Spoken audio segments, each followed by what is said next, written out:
Welcome to the SEG Europe Regional Advisory Committee's webinar series, Geophysics for Today and Tomorrow.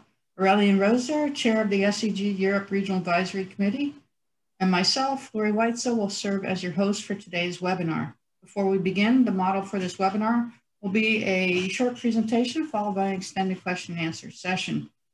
During the question and answer session, if you'd like to ask a question, please put it in the Q&A box that is on your toolbar at the bottom of your screen. So our presenter today is Shivaji, we call him Shiv, Dasgupta, who has completed his undergraduate studies in geophysical technology from the Indian Institute of Technology, ISM, followed by graduate research in geophysical engineering at St. Louis University with a National Science Foundation Fellowship for research on the definition of plate tectonics between North America and the Lesser Antilles plates. The project included monitoring focal mechanisms of earthquakes and study of paleomagnetism for paleopole movements. Later, he obtained his MBA from Southern Illinois University. His industry career began in the exploration team of Conoco, now ConocoPhillips, at Ponca City, Oklahoma. This followed a 6-year stint at Amoco Production Company, now BP. He made an impact by testing multi-component reflection seismology for lithology prediction. He worked on exploration projects to acquire, process, and interpret multi-component seismic data. He was the champion of shear wave exploration at Amoco. Later, he joined Aramco, the Saudi oil company, in Croydon, United Kingdom, was subsequently transferred to Saudi Arabia. At Aramco, he worked on various aspects of seismic exploration and built subsurface models that culminated in the discovery of a major new exploration and development system in the Persian Gulf. In the Ghawar field of Saudi Arabia, the largest in the world, his innovative integrated workflows produced subsurface models that generated phenomenal drilling success. Subsequently, he developed computerized integrated workflows that combined 3D seismic interpretation with geosteering applications for real-time monitoring for drilling horizontal wells. He transferred to the Advanced Research Center and became the project manager for Microseismic Reservoir Monitoring and for Technology Test Site project. The test site established a subsurface laboratory for in-situ measurements under ambient reservoir conditions. He has authored 78 peer-reviewed technical papers in various journals and conference proceedings. He was granted 4 U.S. patents and international patents for innovative techniques. His novel inventions range from the acquisition of seismic data using the drill bit energy as a source, continuous reservoir monitoring of fluids with microseismic signals emanating during water injection and oil production, monitoring of fluid front pathways and flood front in fractures, discrimination of reservoir fluid types in reservoir flood front by detecting microseismic data and by measuring electromagnetic signals. His research bridged disciplines. The results have proven effective in accurate delineation of subsurface formations and fluids. Throughout his career, he has contributed to many pioneering and noteworthy innovations in geophysics.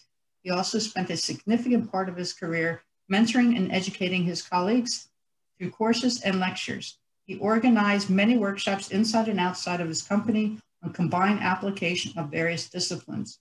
He was invited by Heriot-Watt University in Edinburgh, United Kingdom, to be an external examiner and PhD thesis advisor for their geophysics students. The Society of Exploration Geophysicists selected him as honorary distinguished lecturer. He received his SEG Life Membership Award for Lifetime Achievement.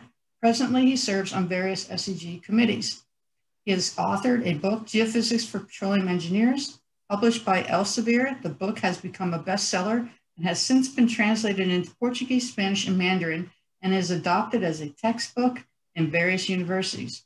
He is currently partner in Texas Oil Production LLC, an independent oil and gas company that he was invested in. The company operates in South Texas. Wells are drilled based on the interpretation of seismic data, evaluation of well logs, and drilling data. The company has successfully enhanced oil and gas production in the field. So, without further ado, let's please welcome Shiv Dasgupta. Welcome, Shiv. Thank you, Laurie. That was a mouthful. That's a lot of, it was not necessary, but anyhow, can you guys hear me? I guess you can. Laurie, can you hear me? I can hear you. Thank you. Okay. So this morning, what I have in mind is to essentially talk about what is reservoir monitoring and how we can combine reservoir monitoring with the geophysical tools. Geophysical tools normally has been used for the last 100 years or so, almost from the day we had exploration for coal and for later on for hydrocarbons. And it has been extremely successful. And the reason it is successful is geophysical tool, the only tool that's available that can see away from the locations. In other words, it has a huge aperture, okay? So my next slide, this is showing the outline of the presentation. And first I talk about monitoring and the role of geophysical tool in reservoir monitoring. Geophysical techniques are used and they are combined many tools at one time. So it's not one off. It is different geophysical tool essentially that measure the physical parameters of the earth, which is what geophysics is, physical properties. Now the problem is the challenges, okay? Now I'll show a case study, the work that we had done many years ago at the Microseismic reservoir monitoring in Gawar field. Gawar, as you know, is the world's largest field, by far the largest. The second one is probably half the size. And we produce oil from RFD reservoir, Jurassic sequence, a carbonate sequence, and I'll show you why it is so challenging to do any other technique other than something like electromagnetic and microseismic in Gawar. The one challenge in geophysical technology is the integration of the diverse data sets. There are many, many different types of data.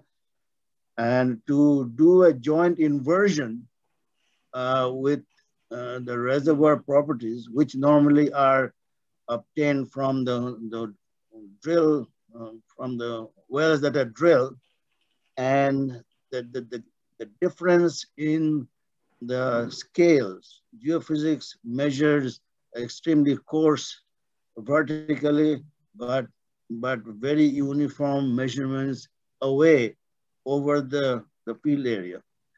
Okay, so I end up with some conclusion and road ahead. All right, now objectives of the monitoring. Reservoir monitoring, engineers have been using it almost from the day the production started in any field. It enhances the surveillance practices of the reservoir. It's crucial to the management of oil and gas resources, and it allows for forecasting and optimizing reservoir performance. It immediately gives you a benefit of reduction in the production cost. The monitoring of the displacement heterogeneity, which you will see in a minute, is very important to be predicted in order to reduce the production cost, simply because you have to have a better placement of the wells. And it prevents early water breakthrough. Usually when you have a water breakthrough in a production well, it's called water coning, and essentially the well is gone. It's very difficult to bring it back.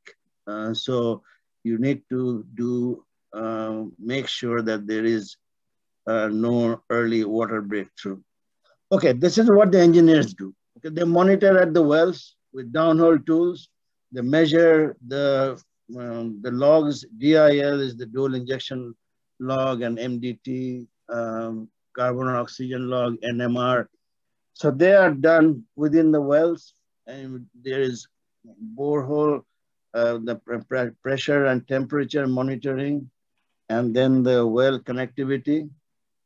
It gives you the measure of the fluid saturation, water, gas, and oil. temperature and pressure, and fluid pathways, okay, which is what you need in order to be able to optimally produce the reservoir, and the fluid barriers. Okay, that is for the drilling new wells. You need. So these are the parameters that the engineers provide or have, and our job is going to be to get the information away from the wells. So this information at the wells are already available, and we need to be able to see how we can interpolate away in a 3D space. Okay, so again, the objective of reservoir monitoring is to identify interwell, tapped oil, untapped oil, and evaluate the sweep efficiency. And sweep efficiency is how much the water is sweeping the oil. And the more efficient it is, the better production scenario you have. And that gives you better placement of new wells. And it, as I said again, it reduces the production cost, monitor displacement heterogeneity, and it prevents early water breakthrough. Also, it has a benefit in improving the simulation model.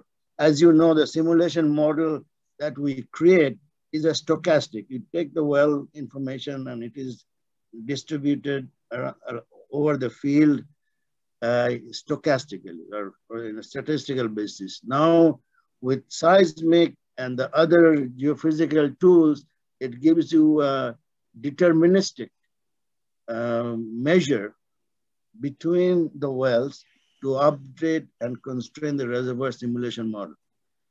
Okay, now this is a field in Saudi Arabia. It's called Qatif. And what you see is over time, this is actually a reservoir simulation model. Over time, how the water is invading, and you notice all the wells that have been drilled are the ones that we have the information for. In between, we do not have the information. And that's why we have all these dark brown spots where the oil has not been drained. Now, this is not the true picture. This is what the simulation model describes. We need to find in between those wells where we have bypassed oil that we need to go after. All right, so this is the same thing, same reservoir here. And now we are looking at a close-up, and you can see why we have this displacement heterogeneity. There are fractures, there are lithological changes, and the water as it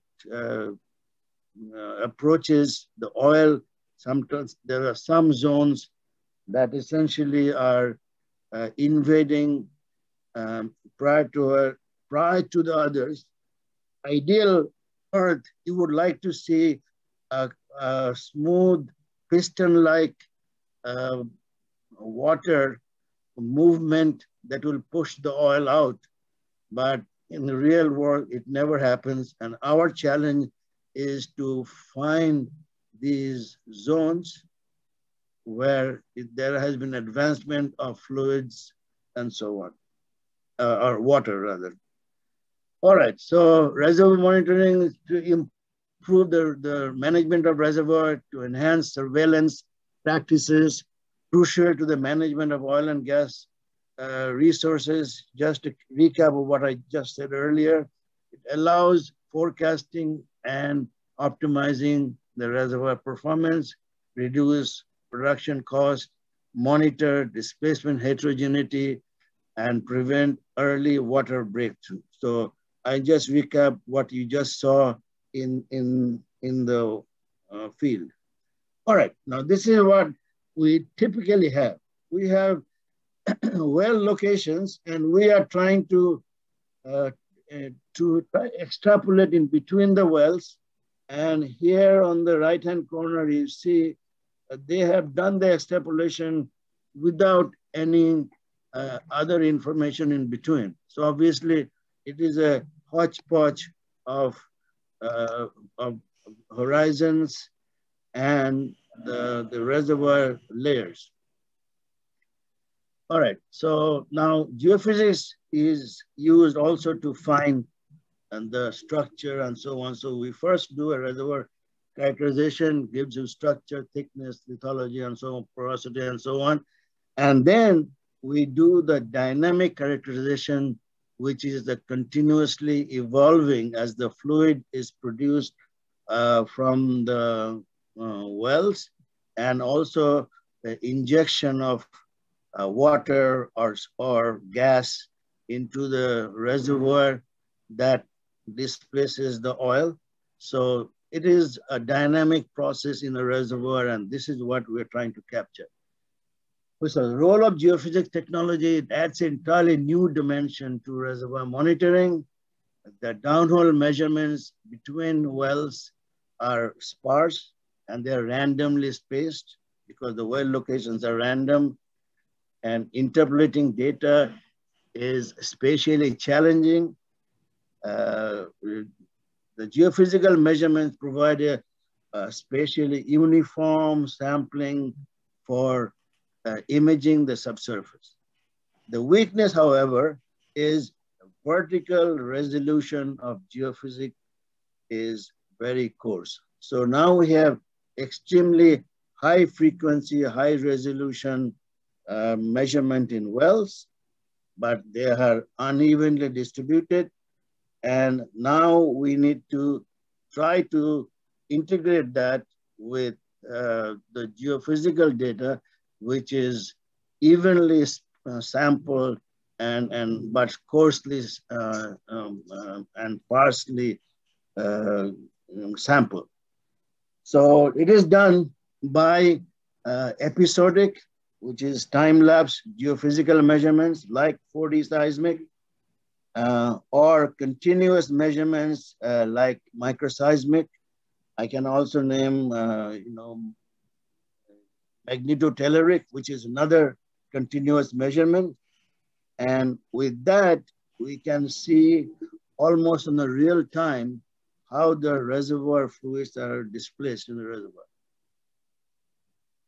Okay, so reservoir tools provide optimum reservoir management, and it requires a field-wide well information, monitoring in smart wells for pressure, saturation, temperature, flow, and so on are only properties that we get close to the wellbore. The geophysical tools offer measurements away from the wells for field-wide reservoir properties.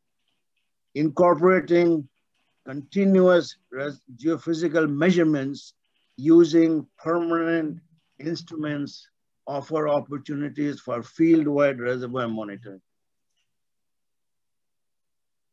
Okay, now, apart from the oil and gas that I talked about, reservoir monitoring is also done for the water, steam, and CO2 injection monitoring, monitoring in geothermal resources, application in horizontal and multilateral drilling, which is provide the best place to do this multilateral well, and how to manage those multilateral wells, and also for carbon sequestration project to monitor any potential leakage. All right, now I'm going to show this table, and I'll spend a little bit of time here. The geophysical technique, the physical properties measured, and the reservoir properties that are inferred. The reservoir properties are not directly measured by geophysical tools. Geophysical tools only measure the physical properties, and from there we infer the reservoir properties. Okay, so we have time-lapse seismic, 4D surface, or in cross-well seismic. The physical property that is measured is changes in the amplitude, arrival time, and the seismic waveform changes. And from there, we infer the fluid saturation, pressure changes, and so on and so forth.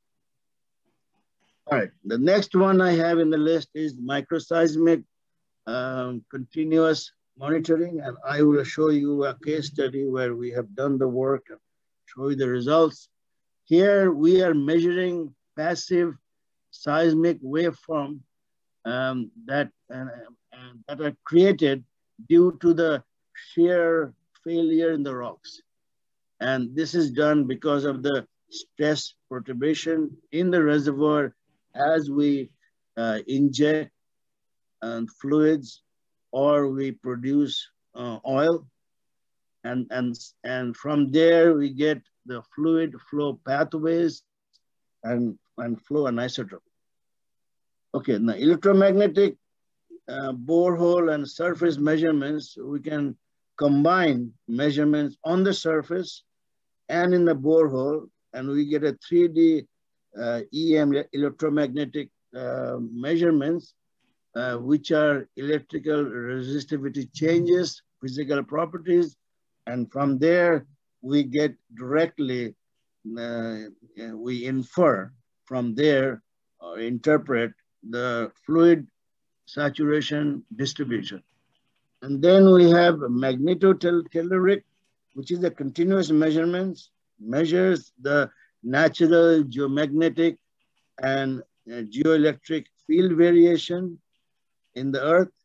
And from there we infer the fluid saturation changes and the resistivity estimates.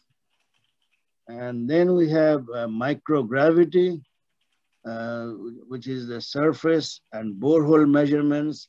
We measure the density difference, very minute gravitational field change with the fluid phase changes. So as the fluid phase goes from water to oil to gas, there is obviously huge changes in the gravitational field, and that's what we measure. And from there, we get the measure of or infer the fluid distribution changes. And then the last thing I have, and this is not all, there are many, many more that I could have added. Not an exhaustive list, but the next one I have is the satellite INSAR. So this is the aperture radar measurements. And along with that, we also put surface tilt meter, gives you the volume of the reservoir as it changes the deformation that is in the reservoir, and it due to the poroelastic relaxation of the reservoir fluid, the reservoir rocks, as we produce and inject. And from there, we get the reservoir volumetric changes. All right, so now, the reservoir properties that are calibrated, these are all the seismic measurements, amplitude, velocity, Q. And these are the measurements we get either from seismic or infer from the seismic. We have electric logs, electromagnetic and magnetotelluric, and INSAR subsidence and uplift. From these, we get the rock properties, porosity, electrical conductivity, permeability, and so on and so forth. Reservoir monitoring is a core scale process. So from there, we get the multi-phase flow and also reactive multi-phase flow, which means that there might be some chemical interaction with the different fluid phase, either injected or fluid in situ, formation of methane hydrates, compaction, and diagenesis. All right, now this is what happens. When you do the 4D seismic, one to the next, we essentially get a picture, and that is, we make the difference between them. So we have a base case and then a monitor seismic, which is what you're trying to get, the difference. From that difference, and of the attributes, not just the time, you got amplitude attributes and phase attributes and so on and so forth. And these are the seismic changes from where we inferred the fluid saturation changes and pressure changes. Like Gassman's equation in 1951, I think, when he wrote that seminal paper, and it is the main measurement that we have, or computation we have to convert from the seismic attributes to the fluids. All right, this is just an example showing acquisition of 4D seismic in West Africa. This is what happens. And you see the vertical here. These are the VSPs. These are well-bore seismic sensors. So we get surface seismic in the the data we have collected from the surface, and the well data from the vertical seismic profiles in the wells. Okay, so a schematic, this is what is happening here. We have a source. So here is the source, here are the geophones. This is obviously on land. And we record the reflection from each of those interfaces. The interfaces are due to the acoustic impedance changes, density and velocity. And at those interfaces, there are some changes in the reflection. It's no different from what you see yourself on a mirror. You're essentially seeing the changes in the refractivity, and that's why you see your image on the, so we get a reflection from each of these different layers, and we measure it in geophones or hydrophones in case of the marine. And from there, we measure these amplitude and frequency and so on, and infer the properties. Okay, so this is what I have. The result of this is this. We get repeated time-lapse acquisition, and we get a volume of the difference between different measurements, and this is what it looks like. All right, and from there we get, we take the well data, marry it with the seismic attribute changes, and we get the pore pressure and saturation changes as we, from one acquisition to the next. And this is an example of Sleipner. In Sleipner, they have a very good project where they're injecting CO2. So this is the reverse of what you see in a reservoir monitoring and producing. This is now you're injecting CO2, and you see this CO2 is increasing in volume over time, and that is what is being, this is the scale, by the way. This is 1 kilometer here. This is the 1 kilometer. And you see, this is 1994, 2001, and so on and so forth to 2008. And as you can see, the seismic waveform, the amplitudes and the frequencies are changed, and this is what it looks like when it is interpreted. All right, now going back to I'm going to talk about the project that I worked on for a while. And we found that in Arab D, which is the main producing reservoir in the Gowar field, the difference in the seismic amplitude and waveform over time was extremely small. And I show you a comparison with Gulfax field, which is in Norway, offshore Norway, Statoil. And the porosity is, it's a big difference in the porosity. Gulfax is a very good reservoir with a lot of porosity. Of course, much shallower. Okay, Arab D is about 7,000 feet, which translates to about 2,400 meters. The The dry rock modulus, this is very, very thick calcite, which is limestone. And in Tarbert Reservoir in Gulf Field, it's clean sand. So, you cannot get anything better than that. It's extremely good reservoir, clean. The water saturation change over the time of this reservoir that we have been producing here is 60 to 70% water saturation change. So essentially, we are draining the reservoir very well in Arab D reservoir. In Gulf Rags, we change 40 to 50%. So this is the water, you are now saturating with water 60, 70% for Gawar, Arab D, and for Gulf Rags is 40 to 50%, which means that the displacement of oil is very good in Gawar field. The fluid compressibility change is 80 to 100%.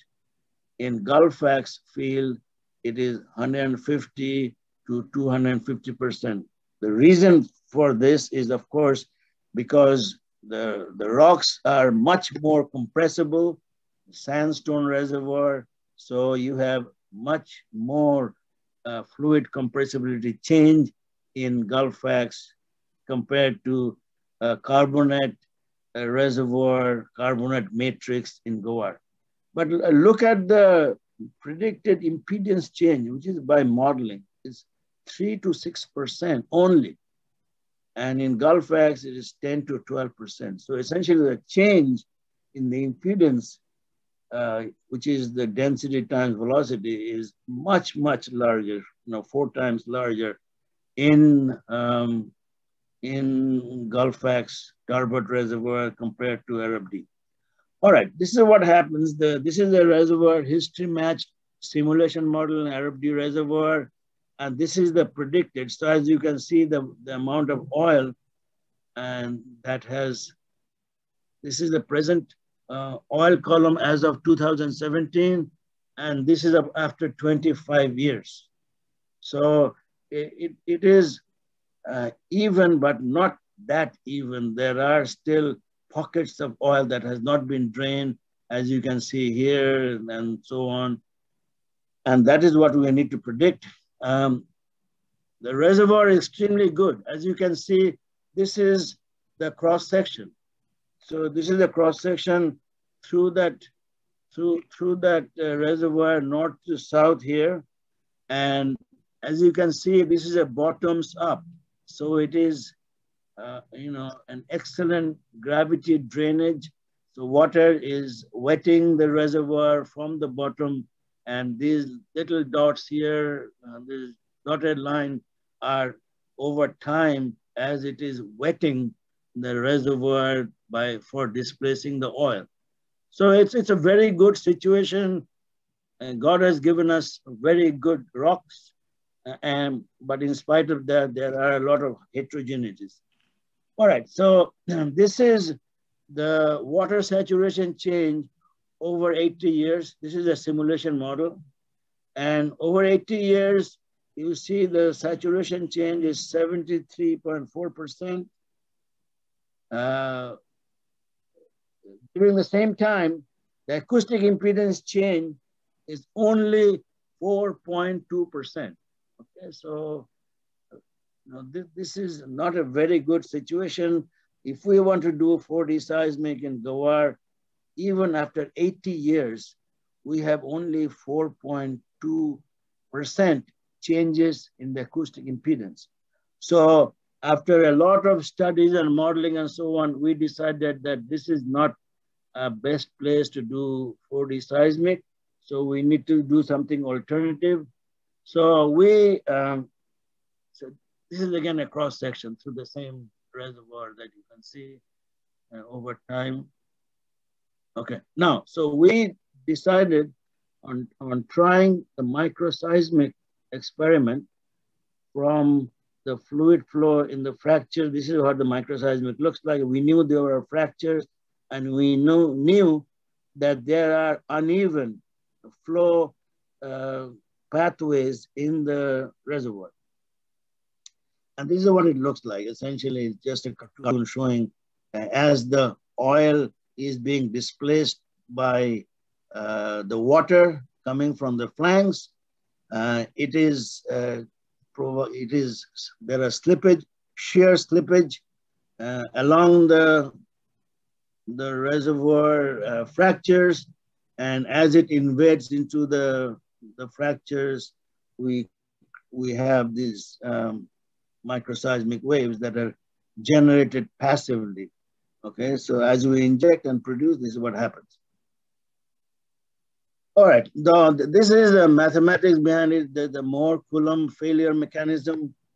What happens is this is the normal stress, and as we increase the stress, when this circle reaches this here, when there is a failure, okay, that's where we're trying to measure. When the failure happens, we have microseismic, and from there we measure or compute the mechanism that created it, and from there this is due to the increases in the stress that has created these microseismic events, and we can measure the magnitude and the duration time that it came from.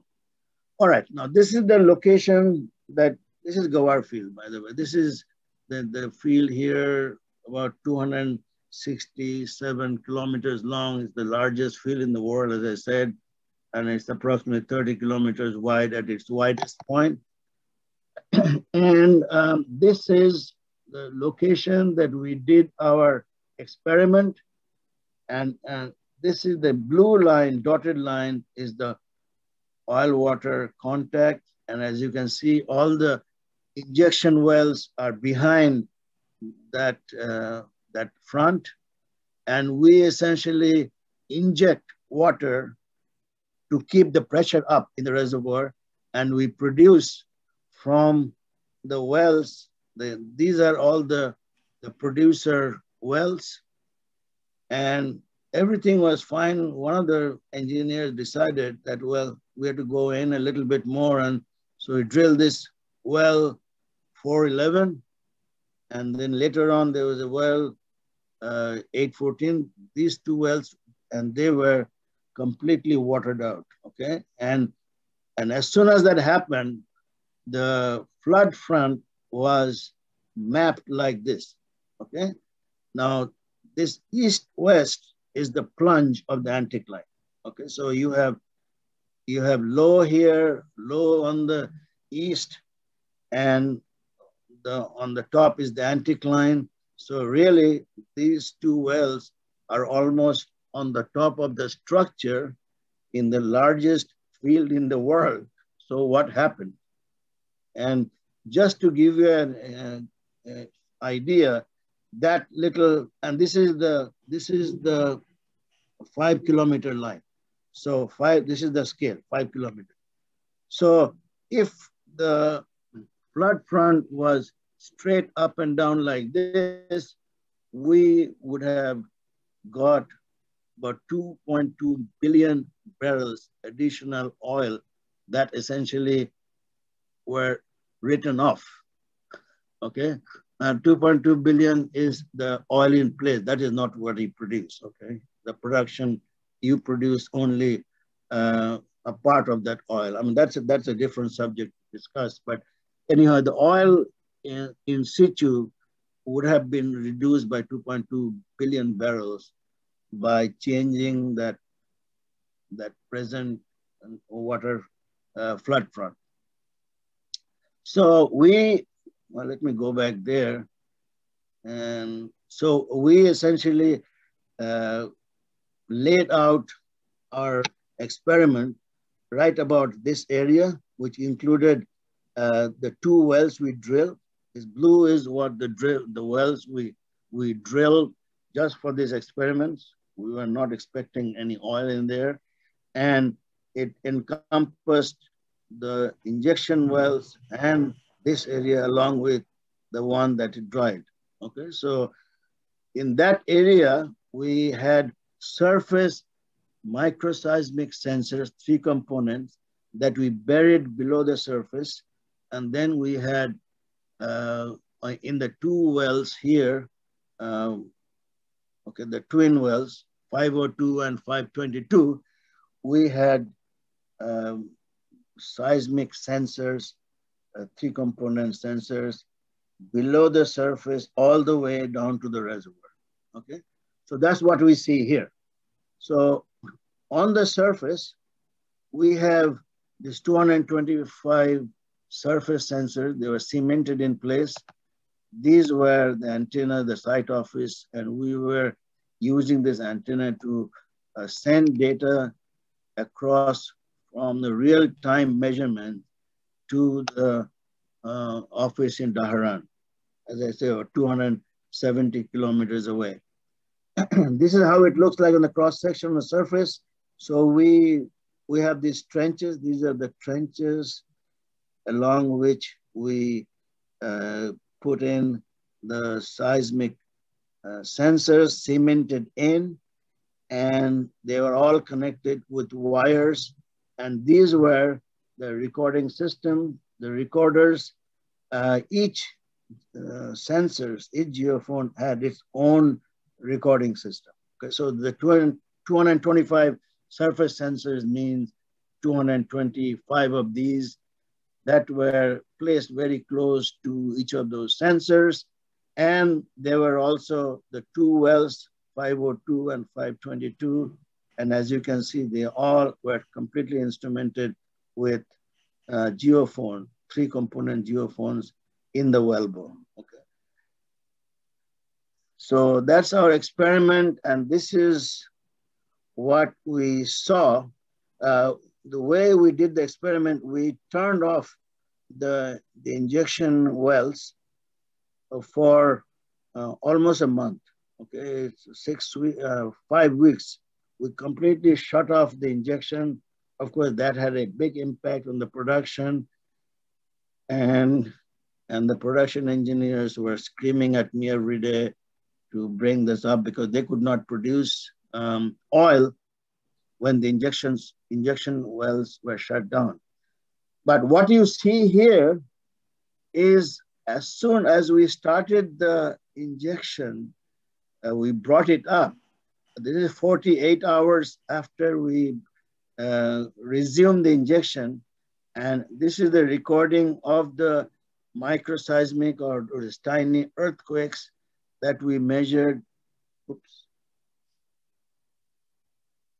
Okay, and they are at the same depth, approximately at the same depth as the reservoir. So we knew that we were getting into something, and it is tied to the reservoir that we are trying to map.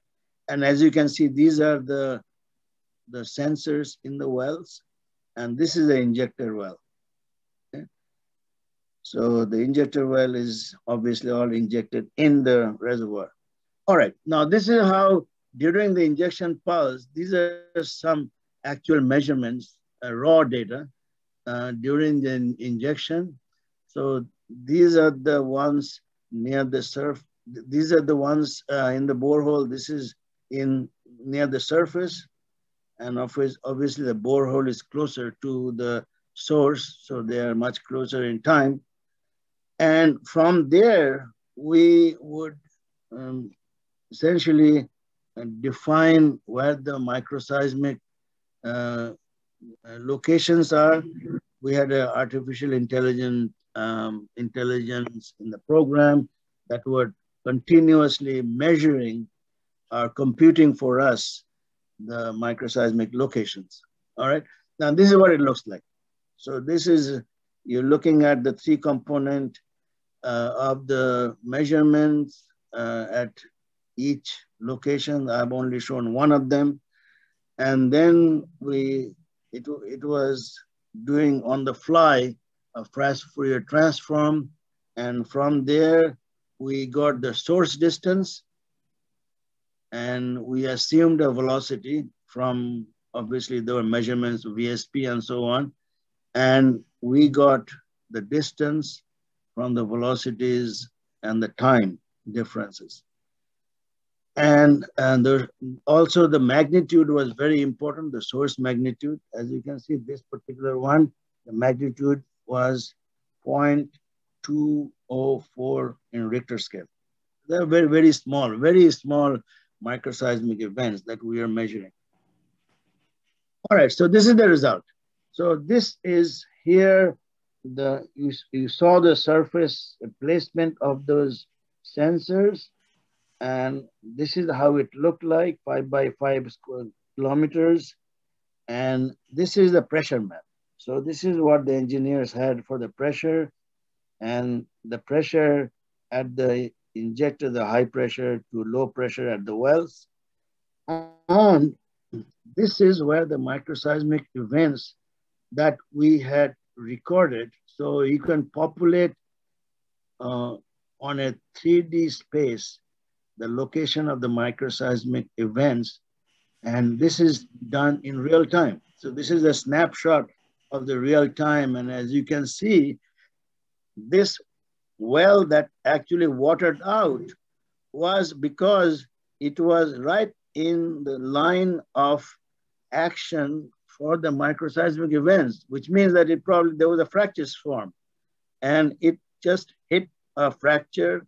This well and also the other well, 914, just happened to be along that fracture front, and no wonder they watered out almost immediately after they were drilled.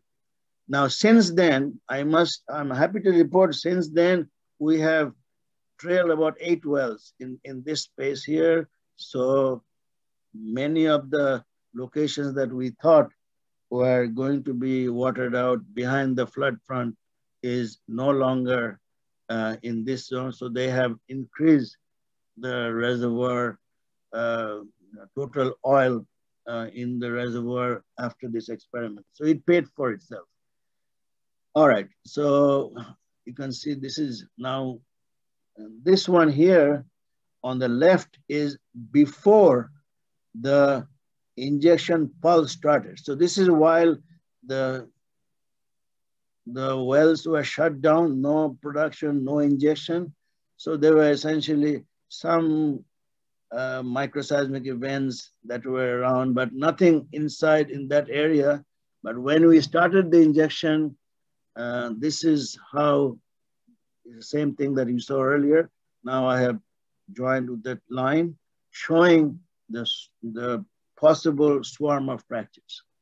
All right, now the permanent seismic monitoring, and in North Sea, they have done a very good job in doing this permanent seismic monitoring. And these are the different projects. I do not have any data since this paper that came out in first break, May of 2014. I'm sure there have been other projects. And as you can see, from 2003, 2014, all the different projects in North Sea, and there are a couple, I guess, in Brazil and so on. These are 2 in Brazil. And they are continuously recording the 3D seismic, okay? When I say continuous, it is still an episodic. It is not continuous in the sense that in a real time. It is, they go back and every couple of years they go and acquire seismic data and see the difference in the 2 waveforms and so on. It's not the same thing as you saw earlier in the microseismic. However, in some of these projects, they do, along with the seismic, they also have real-time microseismic measurements that is done, and they marry that with the seismic data. All right, now changing gears. Now this is control source electromagnetic and marine MT, marine magnetotelluric, okay? And now they use the same type of sensors, except in control source, there is a source that is put in the ground or on the seabed. And this is a active dipole source. And in empty magnetotelluric, it's passive. There is no source. It is essentially recording the natural source geomagnetic field, changes in the geomagnetic field over time, but they use the same type of receivers. Okay, so this is in this is the CSEM is in reservoir scale. It's much more defined, much more minute, and this is in the prospect scale. Okay, so a large area. The pore fluid resistivity is what we get from the CSEM, and I believe there has been some work done, and they have found the resistivity changes in the pore scale also in MT when they marry it with control source. And this is an indirect hydrocarbon indicator, because now we are looking at the changes in the resistivity. Obviously, from there you can translate to the hydrocarbon HCI. Okay, now this is how it looks like. The receiver for a control source looks like this, okay? And the same receiver is used also for the magnetotelluric. And this is a project that was done in Colorado. And so this is how the layout looks like. It is pretty much like a seismic crew, but in all these projects that I know of, they have been using also microseismic monitors, microseismic sensors, along with measuring the electromagnetics in the control source. Okay, so this is the receiver and the source, and we have it in the wells and on the surface. So the CSEM MT is the unconstrained inversion of MT data. The resolution is 20-25% of the total depth. In the constrained inversion of MT data with seismic data, okay, the resolution is much better. Now we are marrying the two systems with unconstrained, only CSEM data, no seismic. It can detect very thin layers at depth and thickness. They are ambiguous. We cannot really tell. But if you add seismic to it, now you have much better. So when you have constrained inversion with the electromagnetic, control source electromagnetic, we can get a much better accuracy when you add seismic. All right, this is how it looks like. So we have, I don't dwell on this too much, but these are the horizontal electric dipole source and dipole receivers, and they are recording with the changes in the properties in the subsurface. All right, now this is a model essentially showing how it looks like. On the surface, we have electromagnetic source, which is essentially current, electric current. And we have both in the wells and on the surface, we are measuring this is the well log. Okay? So the reason I have blocked this well log is you are getting a fairly crude estimation in between. You do not have the 6-inch resolution that you have in a well, but you have a very wide aperture. That is the beauty of geophysics. You get a very wide aperture over the area, uniformly spaced sensors in the well and on the surface. And we are looking at the time varying EM field that induces electric fields in the earth. And this amplitude, they're proportional to the impedance and hence the resistivity. Okay, and that's what we're after. We're looking at the change in the resistivity, just like we saw in this well log. which see the changes in the resistivity from the EM. All right, so now this is the control source, background resistivity, and it shows different layers. This is seismic, and this is well log. And we are looking for the changes on those layers over time with the control source. All right, so now the challenge is integrating the geophysical measurements. Okay, I didn't finish this slide, but anyhow, the challenge is to integrate the seismic and the other geophysical measurements with the well measurements, because they are completely different scale. And so we need to come up with some sort of a joint inversion scheme in order to define this integration of multidisciplinary data. It includes the reservoir simulation, 4D seismic, and from there we get the information on the production data. We have to analyze and integrate all that to get a good picture of the subsurface. All right, now this is another experiment that we were planning, never completed. This is a cross-well electromagnetic. So what you see is the source going up and down. And on the other well, we have receivers, again, deployed at different zones.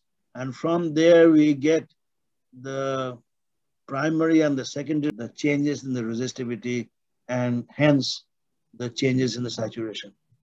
Okay, so we don't need that. All right, so now, all right, I'm almost done, but from this cross section, from the measurements that we have in the wells, we can get along the section here, the changes over time in the resistivity and hence the saturation changes. And so we would be able to decide where to drill and where to put the injection wells. All right, so from the EM, we get the structure and hydrocarbon potential, the hydrocarbon presence, the reservoir structure, delineation, and saturation. So we get the ground truth from there, along with the seismic data. So we have to use it in combination. All right, so that's all I have. And just to repeat the challenges, the main challenge is to try and get an integration, which is the joint inversion of the various data sets. And as I showed you, the geophysical data is not just one type of data, many different data. And then we have well data, which is also a combination of many different type of data, except they are in different scales. So that's all I have. If there are any questions, are there any questions in the chat box? Yes, yes, we actually have a handful of questions. So I will start with the very first question that came in early. And the question is, how effective is drill bit seismic with PDC bits? Well, PVD bits, by definition, they do not create a lot of seismic waves unless you can thump it somehow. No, the answer is PVC bits have not been successful in creating wellbore seismic data. Okay. The next question, from which measurements do you derive permeability and how? Well, that's a good question, actually. Permeability we can get from the fracture permeability, obviously, microseismic fracture permeability from electromagnetic, but the matrix permeability is a challenging thing. Now we all have the cross plots between permeability and porosity between at particular reservoir. That is one way of doing it. But for the fracture permeability, we do have a model that we create from the measurements of these fracture locations. And that's why you get the additional permeability, which in RFD reservoir we call super permeability, super K. So that's all I can say.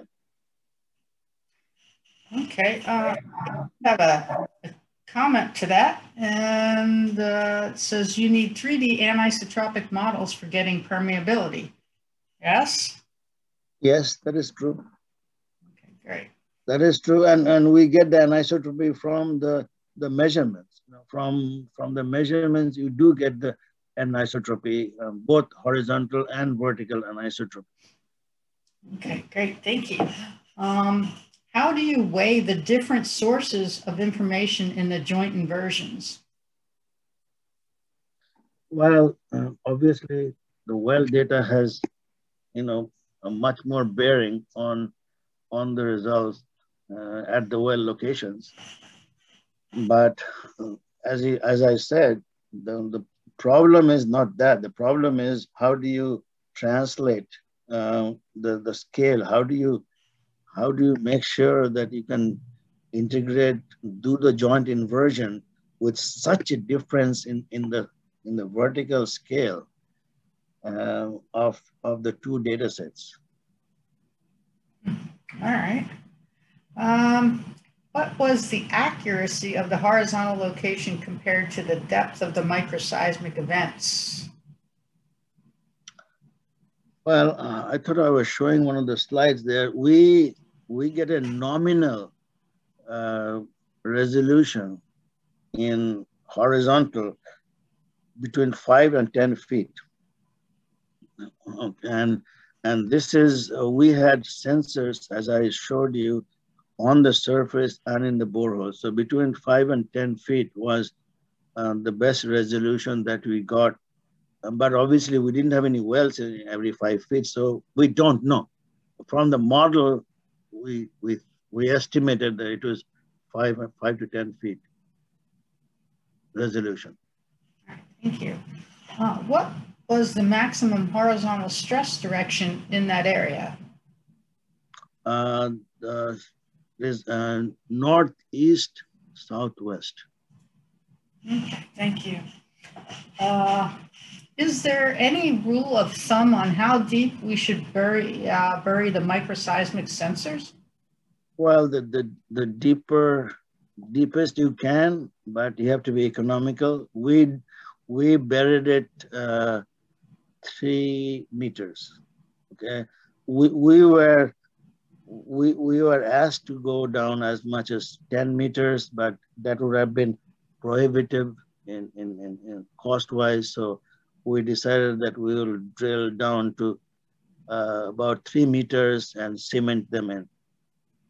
Okay, great.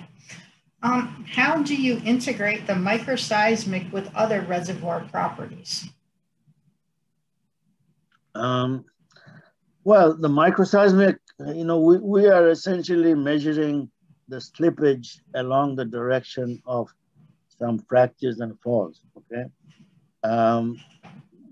These are way below the seismic resolution. So no, you cannot marry that, you cannot integrate that with seismic. However, we have reason to believe that from the microseismic measurements, we could estimate or guesstimate the direction and the intensity of the fractures. That's all we could do. I mean, this is more of a, it's not very mathematically done. It was, we measured, and I thought that is the best we could do in terms of estimating. We did a model, of course, and based on that, we got it. All right. Well, we've gone through all of our questions.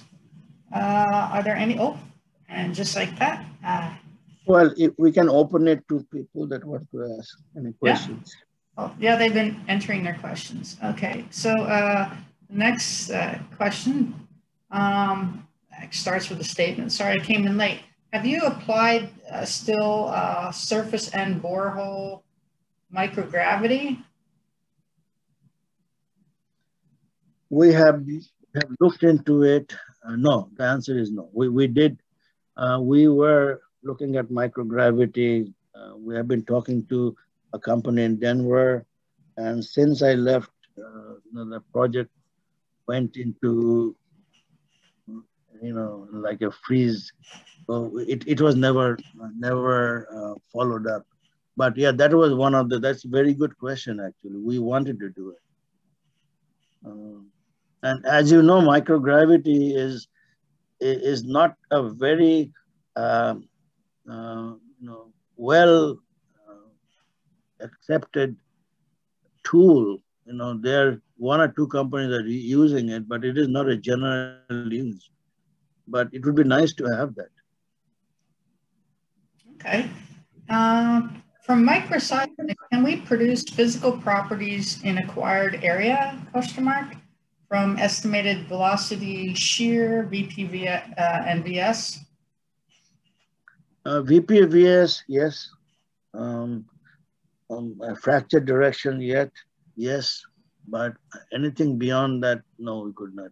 That was not the objective. We were not trying to, address the physical property, because we have a lot of 3D seismic data, actually 4D seismic data and so on. Even though they were of no use to us, we had repeated seismic. It didn't show any difference, but we had a lot of physical property already available to us for the reservoir. All right.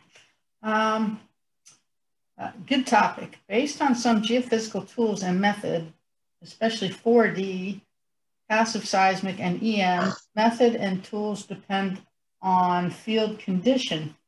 What is the risk if the method surveyed? What is the risk if the method survey due to the production of the field where the field still has active production in many facilities? So it sounds like if the field is still active and there's a lot of infrastructure, does that impact any of the survey data? Well, we shut off 11 injection wells, okay?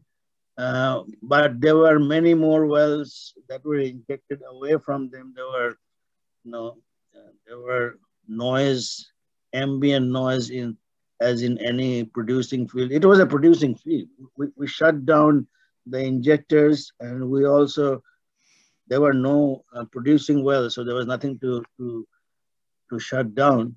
But in spite of that, since we shut down the injectors, we did shut down several of the producer wells because we didn't want an imbalance in the pressure field. So the production engineers decided to shut down some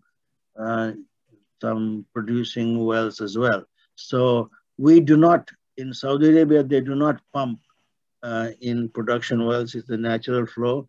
So there was no pump noise, but the injection is done with pumps, and those pumps were all shut down. Okay, here's a follow-up to the maximum horizontal stress question. Can you explain if the maximum horizontal stress is the northeast-southwest, how is that affecting the northwest-southeast faults, and how does that relate to the fluid flow in the southeast direction? Yeah, this is something that we have been scratching our heads. Obviously, there's a conjugate system to the main fault direction that were in play, and the answer is I don't know. We don't know. There is a conjugate system for sure. There is a conjugate system that probably has. Okay. And I guess this is a comment, absolute gravity.